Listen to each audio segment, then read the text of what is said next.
Kampung Lamo Muaro Takus. Hai sahabat, pada kesempatan kali ini saya akan menceritakan tentang Kampung Lamo Muaro Takus. Kampung Lamo Muaro Takus adalah sebuah perkampungan yang berada di sekitar Candi Muaro Takus yang saat ini beralamatkan di Desa Muara Takus, Kecamatan 13, Koto Kampar, Kabupaten Kampar, Provinsi Riau. Kampung Lamo Muaro Takus merupakan perkampungan yang berada di sekitar Candi Muara Takus. Candi Muara Takus dibangun sekitar abad 11 sampai 12 Masehi dan memiliki aliran agama Buddha. Hal ini dapat dilihat dari stupa di puncak Candi Tuo yang merupakan ciri khas Buddha. Sahabat pencinta sejarah dan budaya, dapat kita saksikan bersama bahwa posisi candi dan Kampung Lamo Muaro Takus berada dekat bantaran das Kampar. Hal ini menunjukkan bahwa pembangunan candi mengikuti pedoman kitab candi, yaitu Marasara Silpa Sasastra. Salah satunya adalah harus dekat dengan sumber air. Tujuannya untuk memudahkan para biksu yang akan mensucikan dirinya atau melakukan ritual keagamaan Buddha lainnya. Terbayang di benak kita betapa indahnya pemandangan saat itu. Ada sebuah candi yang berdiri kokoh, yang dikelilingi perkampungan yang asri dan asli dengan pemandangan bukit yang indah. Warga masyarakat hidup hanya mengandalkan potensi alam yang ada. Sahabatku, layaknya dengan masyarakat saat ini yang mengutamakan rumah sebagai tempat berlindung dari hujan dan panas. Mereka yang hidup di masa itu juga memiliki rumah sebagai tempat untuk berlindung. Dinding rumah yang terbuat dari kulit, kayu, dan bahan pembuatan rumahnya yang berasal dari kayu hutan, serta atap yang terbuat dari ijuk. Masyarakat pada masa itu menggunakan hampir segala bagian dari tanaman yang tersedia untuk memudahkan kehidupannya. Bentuk rumah yang berupa panggung juga merupakan salah satu kebudayaan Austronesia yang masih kental di masyarakat Desa Lamo Muaro Takus. Dengan ciri khas atap berbentuk seperti sampan dan pembeda ruang antara yang umum dan yang khusus. Mereka juga mengenal sistem matrilineal, yang mana sistem ini bercondong kepada sisi ibu sebagai kepala keluarga. Hal ini turut berpengaruh kepada tempat tinggal untuk laki-laki dan perempuan.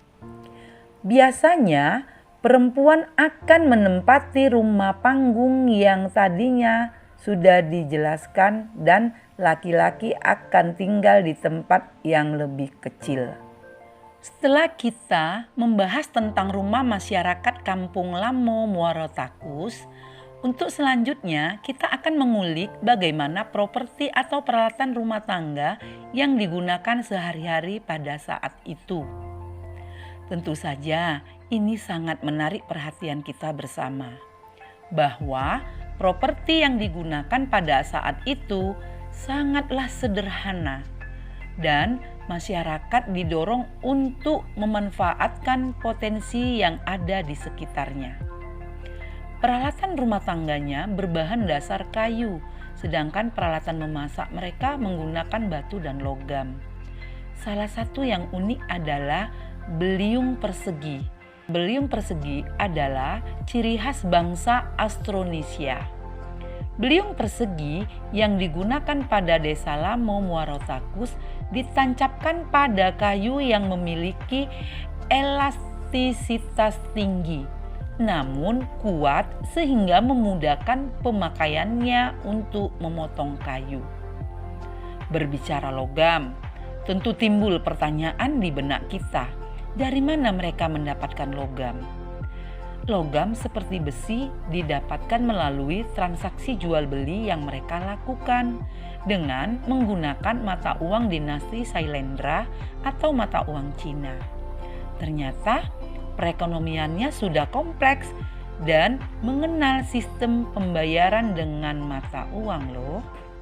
Dari aktivitas masyarakatnya sudah tergambar dengan jelas bahwa mereka memiliki mata pencaharian agar dapat menyambung hidupnya, yaitu bersawah, berkebun, berternak ayam dan kerbau, serta yang paling penting adalah menangkap ikan di sungai.